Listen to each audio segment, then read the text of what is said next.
स्पष्ट समझ लीजिए। ये बहुत चिंतन करके अपने जीवन में फिर आपको बता रहे हैं। भगवत प्राप्ति में सबसे बड़ी बाधा क्या है? हमारा मन। मन का स्वरूप संकल्प विकल्प करके भोगों में फंसाना। मन से हमारी इतनी घनी दोस्ती हो गई है जन्म जन्मांतर से कि मन ने जो चाहा वो मेरी चाह है, यही बंधन है, यही बंधन, इसी को पकड़ना है। मन ने जो चाहा, मन चाहता क्या है? 5 ज्ञानेंद्रियों के द्वारा भोगे जाने वाले समस्त विषय, जितने त्रिभुवन में भोग हैं उन सबको 5 में स्थित कर दिया गया। शब्द, स्पर्श, रूप, रस, गंध, और 5 ज्ञानेंद्रियों के द्वारा इनको जाना जाता है, ज्ञान होता है इनका। और इन भोगों को भोगने के लिए मन संकल्प विकल्प बनाता है। मन को मैं मानकर, मन को अपना मानकर हमारी दुर्गति हो गई। हम बंधन से युक्त हो गए, दुख पर दुख भोगते चले जा रहे हैं। सुख की लालसा से सुख भोग क्रिया, परिणाम भयानक दुख। इसका मूल मन। मन को सुधारना केवल इसकी मित्रता को हटा देने से होगा, दूसरा कोई उपाय नहीं है। ये आप अच्छे से समझ लीजिए। मन को यदि सुधारना है तो इससे दोस्ती हटानी पड़ेगी। बहुत कठिन है इससे दोस्ती छोड़ना। ये जो चाहता है वही मेरी चाह है, ऐसा हमें भ्रम हो गया है।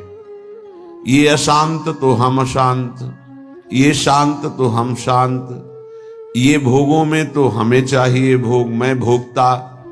बड़ा विचित्र ये बंधन हो गया है।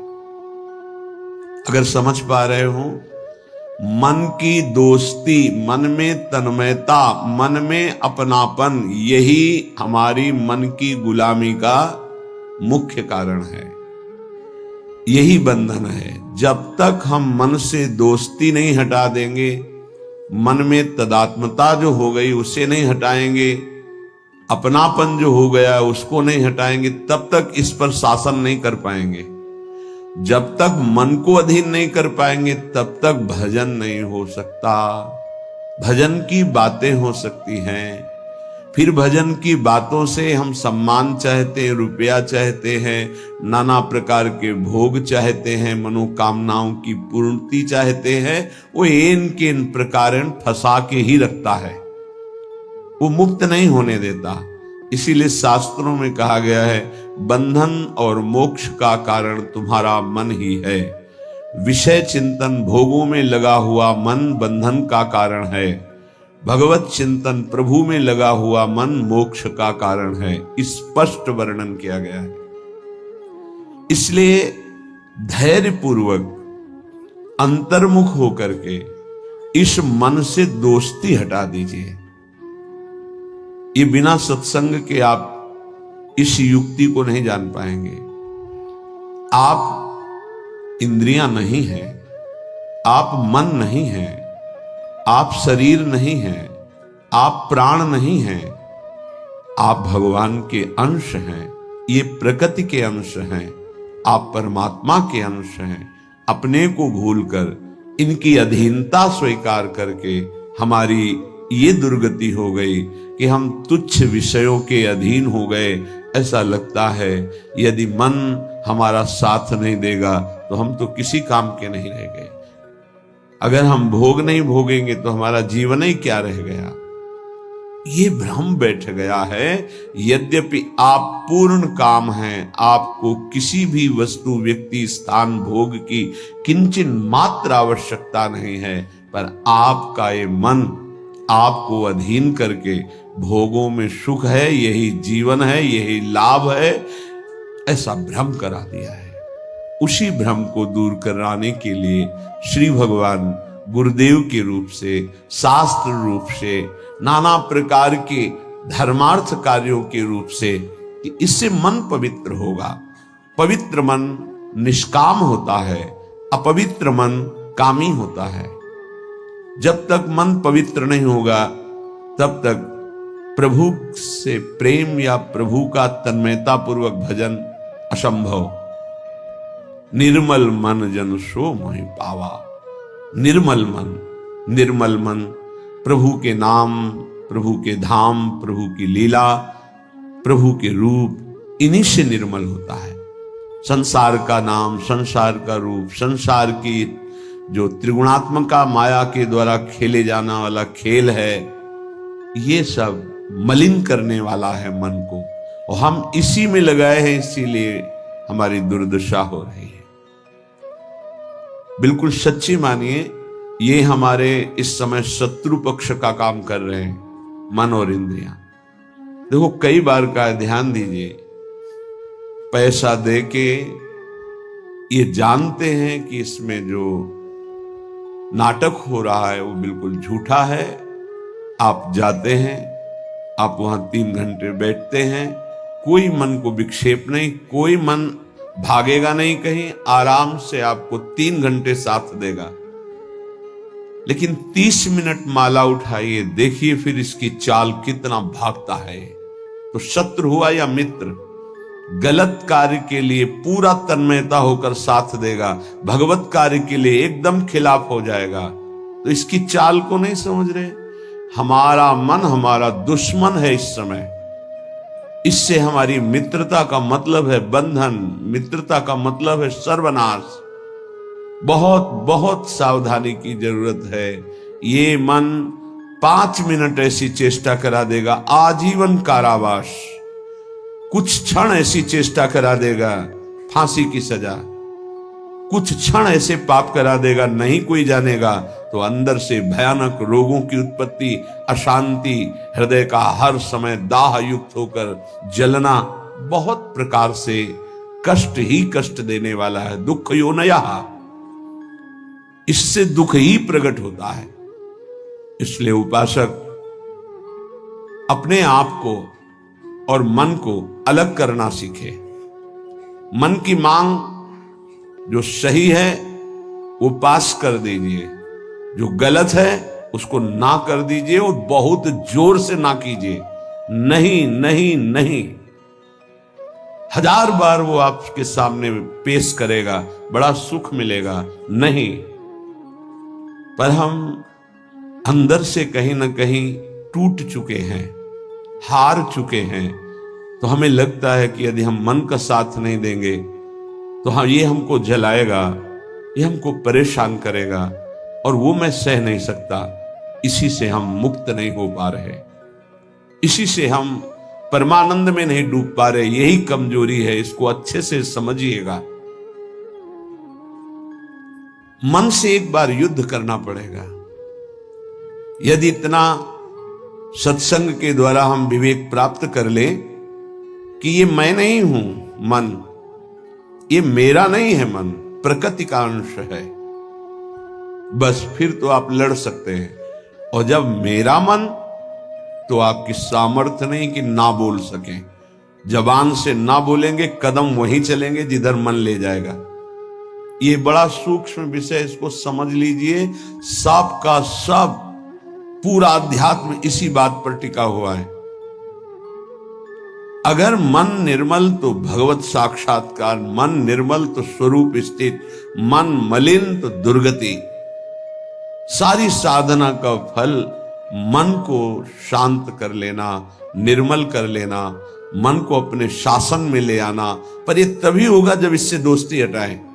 यहां दोस्ती क्या, मन की मांग मतलब मेरी मांग, मेरी मांग मतलब अब पूर्ण ही होना चाहिए, कुछ भी हो। इसी से पापाचरण बनते हैं और मन मलिन हो जाता है। हम और मन के अधीन हो जाते हैं, वो हमें और ऐसी स्थिति ले आता है कि मेरे से कहां भजन साधन, और पूरा जीवन व्यर्थ हो जाता है।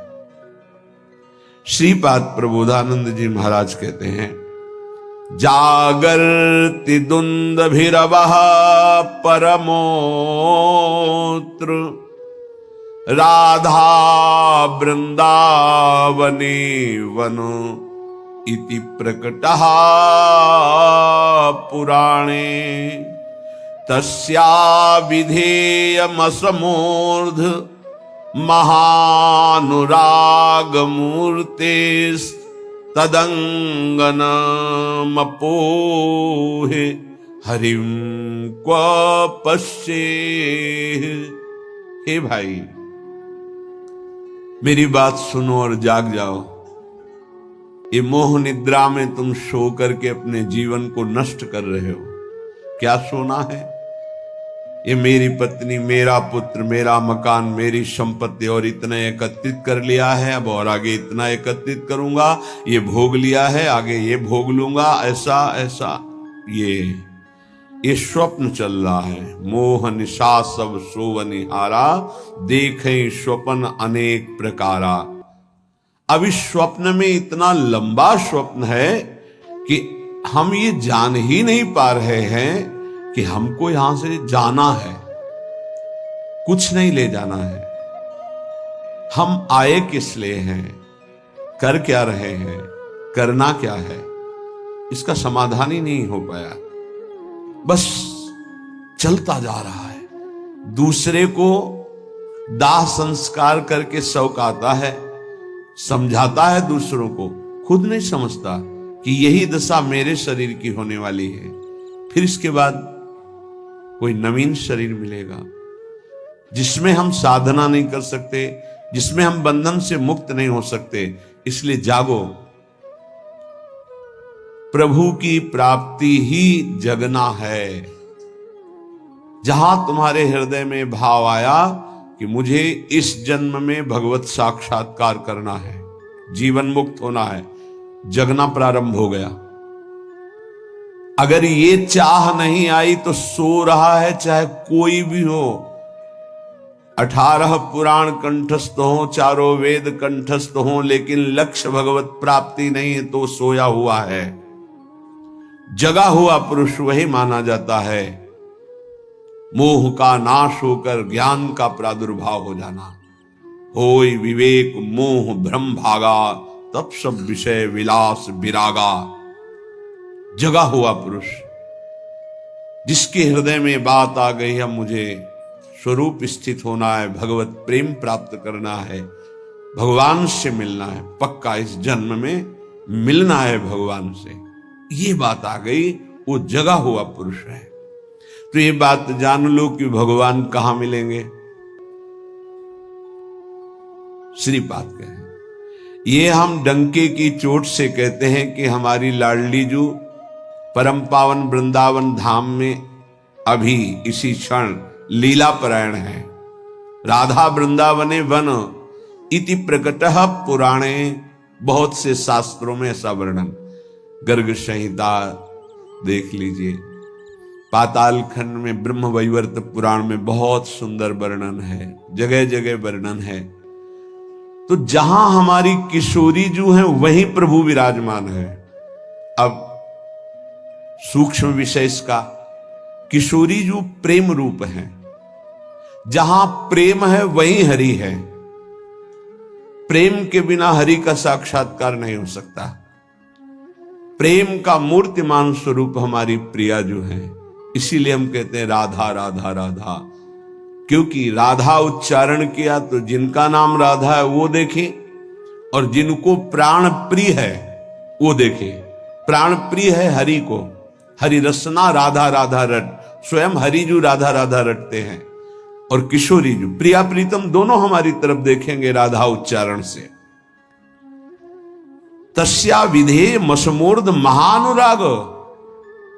किशोरी जू की कृपा से ही महाअनुराग प्रकट होता है। महाअनुराग में ही हरि का साक्षात्कार होता है, प्रिया प्रीतम का साक्षात्कार होता है।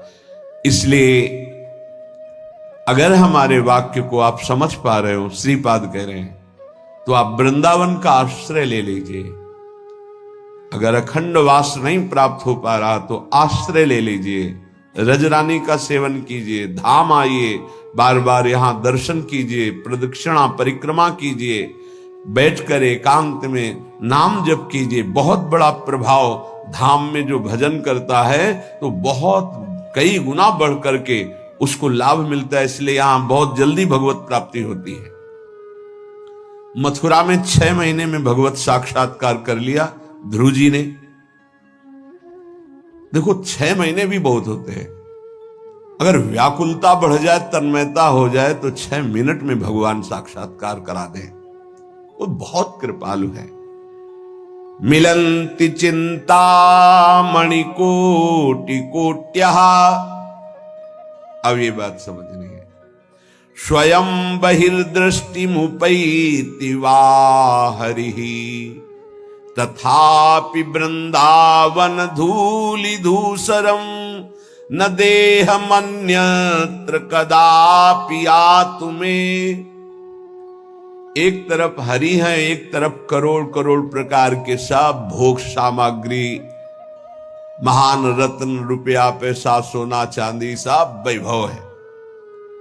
अब अगर पूछा जाए मन से कि किधर कदम बढ़ाओगे, तो इधर ही कदम बढ़ेगा, हरि की तरफ नहीं। बातें केवल हरि की होंगी, हरि की तरफ कदम नहीं। बहुत विचित्र माया है, बहुत विचित्र माया। देखो ना, मन समझा रहा है अभी भोग लो, हरि तो आगे मिल ही जाएंगे। आगे कब कब आगे मिल जाएंगे? कितने दिन की आयु है? हमारा मन हमको गलत सलाह देकर हृदय को अपवित्र करता रहता है, हम राजी बने रहते हैं। बड़ा धोखा हो रहा है, हम अपने साथ धोखा कर रहे हैं। पक्का समझो, केवल हरि प्राप्ति के लिए हम यहां आए हैं। अनंत जन्मों से भटक रहे हैं, अनंत जन्मों से, न जाने किस किस लोक में, किस किस योनियों में कितना कितना कष्ट वो सब भोग के आए हैं। माया ने सब विस्मृत कर दिया है। अब लगता है देखा जाएगा जो होगा। अरे देखने लायक नहीं रहोगे। ऐसा कष्टप्रद जीवन होता है कि कोई उपाय नहीं है। अन्य योनियों में कोई उपाय नहीं है। बहुत कष्टप्रद जीवन।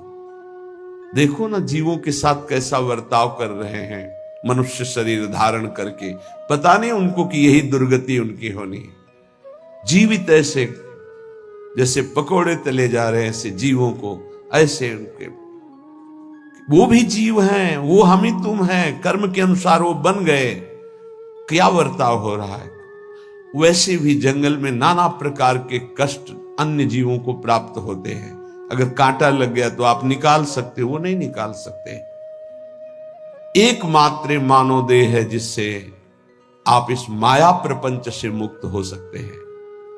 यहां आना बुरा नहीं है, लेकिन कर्म बंधनों से आना बुरा है।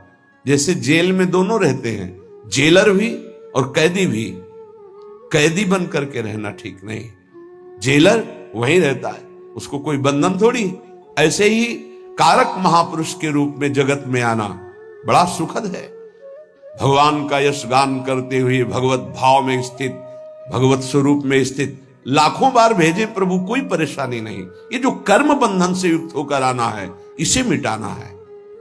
ये संसार तब तक दुखद है जब तक भोग वासना है। भोग वासना हटी की परमानंद ही है दसों दिशाओं में, क्योंकि वही साक्षात आनंद मूर्ति भगवान ही सब रूपों में। मत्तः परतरम नान्यत किंचिदस्ति धनंजय, किंचन मात्र मेरे सिवा कोई नहीं है। वही परमानंद प्रभु विराजमान है। आपकी कसौटी है मिलत चिंतामणि कोटि कोट्यः स्वयं बहिर्दृष्टि मुपैति वा हरि। एक तरफ हरि है, एक तरफ नाना प्रकार के रत्न भोग सामग्री हैं। तुम्हारा मन उधर आकर्षित होगा, लेकिन तुम्हें उधर नहीं जाना, हरि की तरफ बढ़ाना है कदम। यहां तो बहुत छोटा स्तर गिरा हुआ है हमारी साधना का।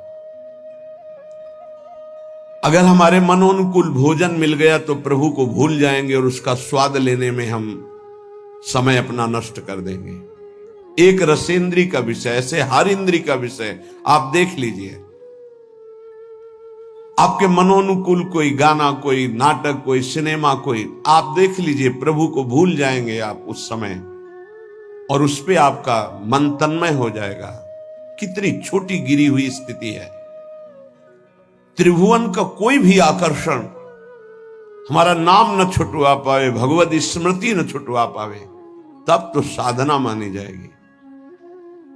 बिल्कुल सावधान।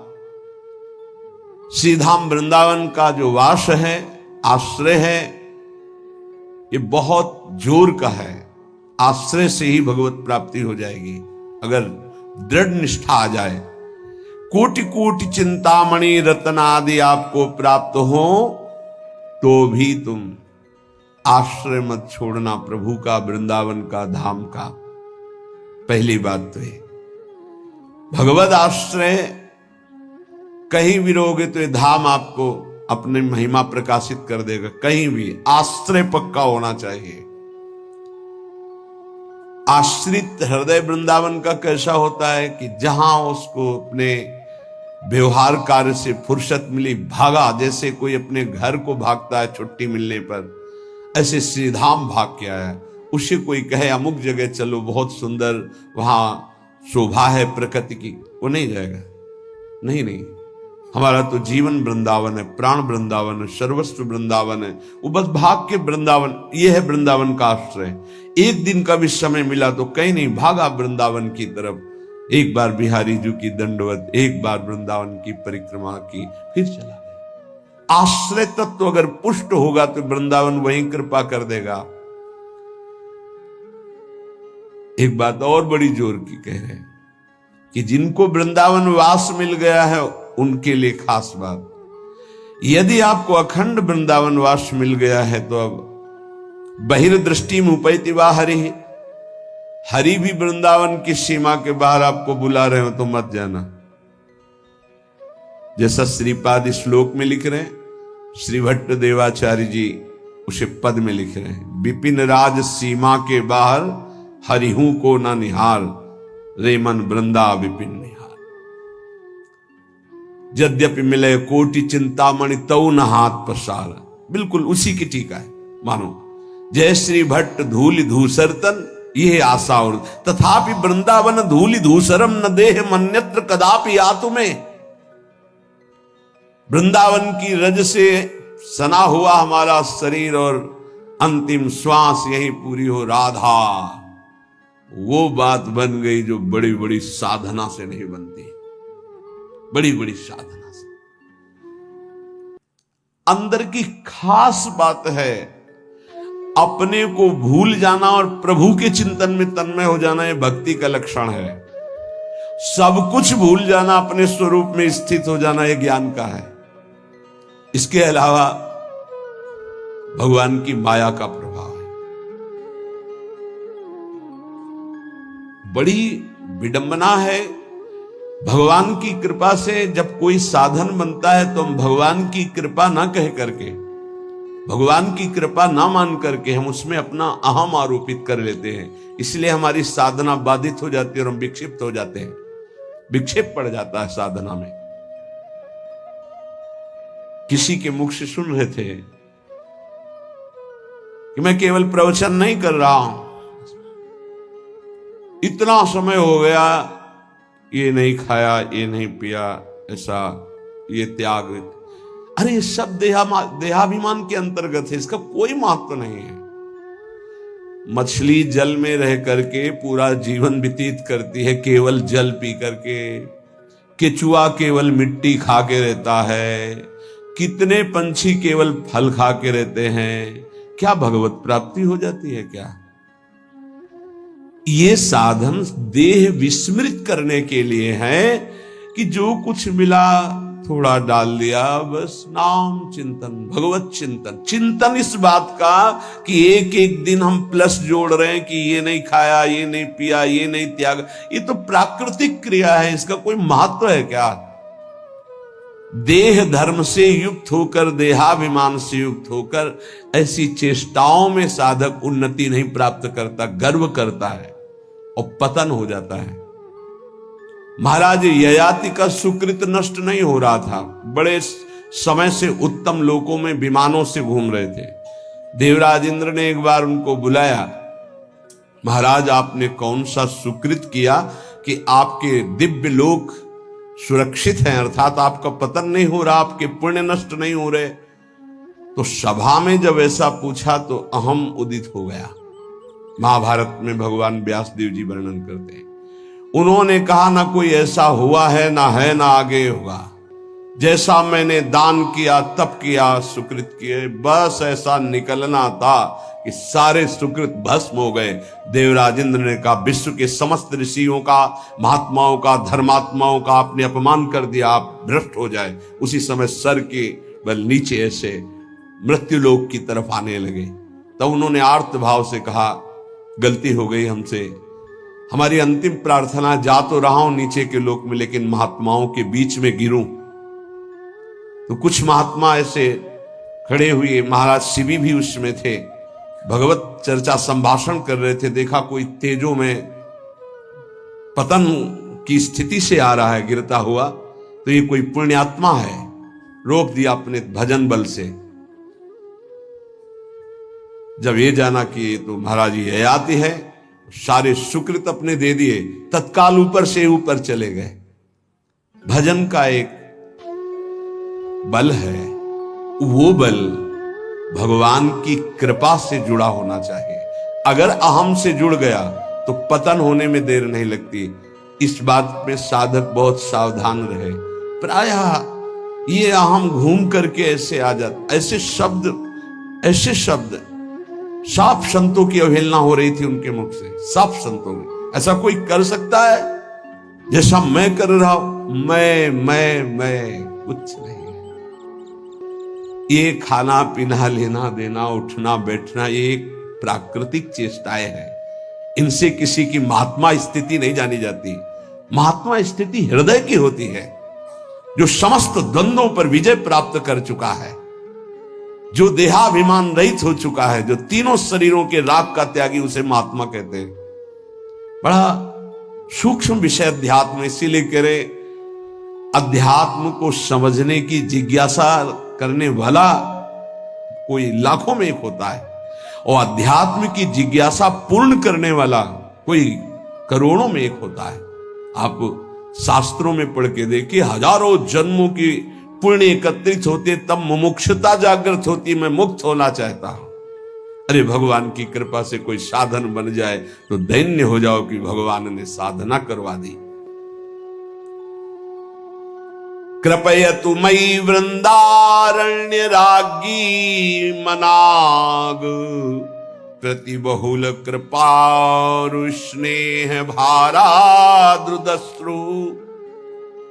फलतु तदनुकंपा कल्पवल्ली फलम त्वद्भुतो मदिवसतिर्मे तत्प्रियारामशीम्नि।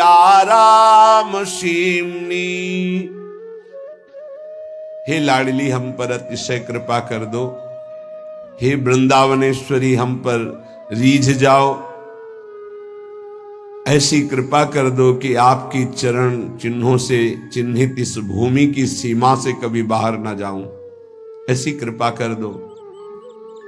हे करुणामयी कल्पलता स्वरूप, कल्पलता कल्पतरु, जो इच्छा करो वो प्राप्त। मेरी इच्छा यही है, ये इच्छा मेरी फलीभूत हो जाए कि मैं कभी वृंदावन की सीमा से बाहर न जाऊं। हे लाडली, यदि बाहर जाऊं तो आपका भरोसा केवल रहे हृदय में। आपके भरोसे से ही हम संसार प्रपंच के खेलों में फंसेंगे नहीं। महारानी जू, हे प्रियाजू, आप करुणामयी हम पर ऐसी कृपा कर दो कि पहली बात तो वृंदावन की सीमा के बाहर न जाऊं, दूसरी बात अगर बाहर सेवार्थ व्यवहार्थ तो हे लाडली आपके चरणों का दृढ़ भरोसा रहे। अगर श्री जी के चरणों का दृढ़ भरोसा है तो पतित नहीं हो सकता उपासक। बाहर और भीतर, संसार में और धाम में, दोनों बात समझ लीजिए। हृदय में और बाहर व्यवहार में, धाम में और संसार में, वही सौभाग्यशाली माना जाएगा जिसका चिंतन प्रभु से हो रहा है। जो प्रभु के चिंतन में जुड़ा हुआ है वही महान सौभाग्यशाली। धाम की एक असीम कृपा है, पर आप धाम में रहकर प्रिया प्रीतम का चिंतन नहीं करते, मनमानी पापाचरण करते हो, तो पुनः यही जन्म होगा लेकिन दंड मिलेगा। ऐसा नहीं कि आप धाम वास कर रहे हैं, मनमानी आचरण कर रहे हैं तो आपको विमान आएगा, आप नहीं, आपको यही दंड मिलेगा। बहुत विविध प्रकार के दंड है। यहां भूत भी बनते हैं, हजारों वर्ष तक भटकना होता है, जब तक कोई सिद्ध महापुरुष नहीं मिल जाएगा तब तक उद्धार नहीं होता। पर रहेंगे धाम में, भूतेश्वर भगवान जो मथुरा में विराजमान, उनके शासन में रहेंगे, यहां भी विविध योनियों की प्राप्ति हो जाएगी, बड़ा कष्ट में जीवन रहेगा। इसलिए मानव देह मिला है, कोई अपराध न बने, निरंतर भगवत चिंतन हो। और अगर ये बात आश्रय लेकर बाहर भी हो रही तो आपको दिव्य वृंदावन धाम की प्राप्ति होगी।